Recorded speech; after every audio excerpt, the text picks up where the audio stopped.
혹시 여러분은 자동차가 처음 출시됐을 때 안전장치가 거의 전무하다 싶었던 사실을 알고 있나요? 지금은 리모컨 키가 있죠. 멀리서도 차문을 열 수 있을 뿐 아니라 많은 사람들이 모르는 숨겨진 기능도 탑재되어 있어요. 제일 먼저 소개할 기능은 바로 좁은 곳에 주차하기. 여러분은 테슬라 모델 S를 몰고 분주한 주차장에 도착했어요. 여러분이 찾은 유일한 자리는 두 자동차 사이에 좁게 난 주차 공간입니다. 이 경우 소환 기능을 사용해서 문제를 해결할 수 있어요. 화면에 시스템을 켜고 차키 가운데 버튼을 눌러서 기능을 활성화하면 됩니다. 자가용이 주차 공간을 정면에서 보도록 방향을 틉니다. 그런 후 리모컨 키의 전면 끝에 있는 버튼을 누르면 차가 앞으로 움직입니다. 멈추고 싶으면 같은 버튼을 한 번 더 누르세요.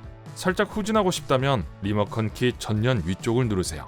비상등이 깜빡이기 시작하고 차키 뒤쪽 버튼을 누르면 차가 알아서 할 거예요. 차키에 숨겨진 구멍이 하나 있어요. 친구들과 수영하러 갔는데 실수로 주머니에 리모컨 키를 넣고 수영장에 뛰어들었어요. 이런, 작동이 되는지 시험해 보는데 고장났네요. 많이들 모르는 사실인데 이런 상황을 대비해서 리모컨 키 안에는 실제 열쇠가 있어요. 리모컨 키 버튼을 누르고 당겨서 빼낼 수 있죠. 하지만 요령이 있어요. 차종에 따라 열쇠 구멍이 보이는 차가 있고 문 손잡이 뒤에 숨겨진 차도 있는데요. 이런 경우는 손잡이와 플라스틱 캡을 밀어서 구멍을 찾아야 해요. 사이드 미러를 접을 수도 있어요. 여러분은 다시 분주한 주차장에 있고 차에 스크래치가 나는 걸 방지하기 위해서는 사이드 미러를 접어야 해요. 어떤 차들의 경우 문을 잠그면 저절로 접히는 경우도 있어요. 그걸 자동 미러 접기라고 합니다. 이름 한번 귀찮네요. 어떤 키들의 경우는 잠금 버튼을 1초 동안 누르고 있어야 미러가 안쪽으로 접혀요. 다만 이 기능에는 문제가 하나 있어요. 레인지로버처럼 비싼 자가용 케이싱 차주들은 이 트릭을 알죠. 키가 차 안에 없으면 거울이 저절로 안으로 접힌다는 거래요. 하지만 키가 차 안에 있으면 미러는 그대로 열려 있을 거예요. 미러가 안 접힌 자동차들이 어디에 위치하고 있는지 구글 맵을 이용해서 찾는 사람들도 있어요. 시동을 걸어요. 오늘 아침은 덜덜덜.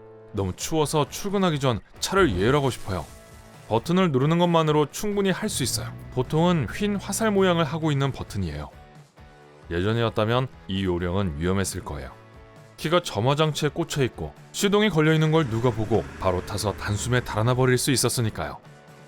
하지만 오늘날엔 자동차 회사들이 리모컨 시동 앱을 더 안전한 옵션으로 만들었어요. 차가 잠겨 있는 상태에서 열쇠 없이도 시동을 걸 수 있죠. 창문을 내릴 수 있어요. 어느 더운 여름날 바닷가로 향하기 전 시원한 공기로 차 안을 환기하고 싶어요. 이 기능이 있는 차도 있어요. 리모컨 키의 잠금 해제 버튼을 누르고 10초 안에 다시 한번 창문이 내려갈 때까지 길게 누르면 돼요. 하지만 유의하세요.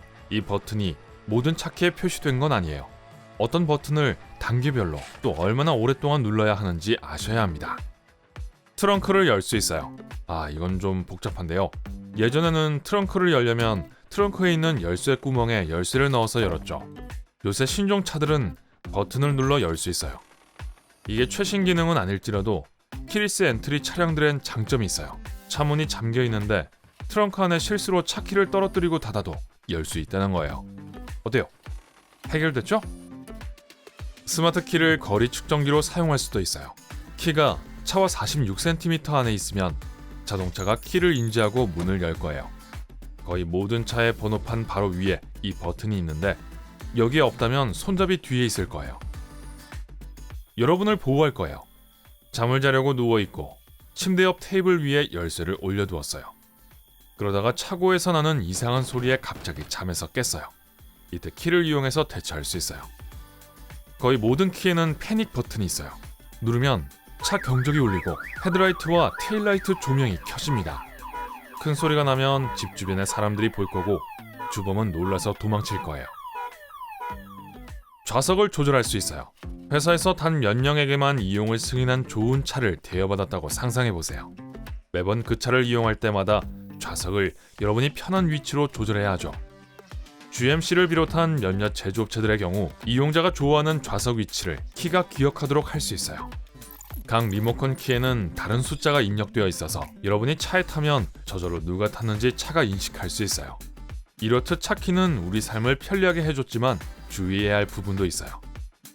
버튼을 눌러서 쉽게 원하는 기능을 사용할 수 있기 때문에 주머니가 아닌 다른 곳에 키를 보관해야 해요. 차 키가 집 키와 함께 연결돼 있어서 현관문을 잠그려 했는데 잘못해서 차문을 열었다고 생각해 보세요. 아니면 눈보라가 치는데 모르고 실수로 창문을 내릴 수도 있죠. 버튼을 여러 번 눌러야 되는 기능을 사용할 때에도 실수는 발생합니다. 예를 들어 차에서 내려 걸어가고 있다가 차문을 잠궜는지 헷갈린다고 가정해보세요. 잠금 버튼을 다시 눌렀는데 조명이 깜빡이지 않아서 마지막으로 다시 한번 눌렀어요. 이 경우 자동차의 원격 시동 기능이 켜질 수 있고, 만약 그렇게 되면 큰일이 벌어질 수도 있어요. 특히 닫힌 차고 아닐 때요. 차 키는 극단적인 온도를 견딜 수 있도록 만들어지지 않았어요. 물론 내수성이 있지만 완벽한 방수는 아니에요. 차 키를 들고 수영장에 뛰어들지 마세요. 아까 언급했던 내장 열쇠를 찾게 될 거예요. 어떤 차 키들은 의료 장치에도 영향을 끼칠 수 있으니 조심하세요. 차 키는 무선 전파를 방출하는데 지갑이나 얇은 벽은 통과할 수는 있지만 금속은 통과 못해요. 기억하세요. 나중에 유용하게 쓰일 거예요. 여러분이 버튼을 누르면 차 안에 탑재된 센서가 차 키의 명령을 인식합니다. 차 키는 몇 년 동안 사용할 수 있는 배터리를 통해 작동합니다. 배터리 교체 시기를 알 수 있는데 이때는 차량이 몇몇 명령에 반응하지 않을 거예요. 다른 사람의 차를 훔치는 사람들은 스마트 기기를 사용합니다. 이 기기들은 차키 시그널을 복사하거나 증폭시킬 수 있어요. 이 기술을 흔히 중개인이라고 하는데요. 바로 이렇게 작동해요. 여러분은 차를 혼잡한 주차장에 주차시키고 있어요. 잠금 버튼을 누르는 순간 기기는 신호를 복사할 수 있어요. 여러분이 차에서 내려 멀어지면 차를 열고 훔쳐 달아날 수 있게 되죠. 여러분의 리모컨 키엔 켜고 끄는 버튼이 없죠. 하지만 집에서는 보호할 수 있어요. 무선 전파는 금속을 뚫지 못하니까 전자레인지 같은 곳 안에 넣어둘 수 있죠. 단 태우지는 마세요. 재밌는 거 하나 알려드릴게요. 만약 차를 잠그거나 열려고 하는데 신호 범위 밖에 있다면 차 키를 본인 머리에 향하게 하세요. 여러분의 머리가 안테나 역할을 하게 되어 머리 안의 액체가 차 키의 신호 범위를 확대시켜줍니다. 그게 아니면 차 키를 땅에서 더 높이 들어서 그럴 것일 수도 있어요. 그럴 수도 있지 않을까요?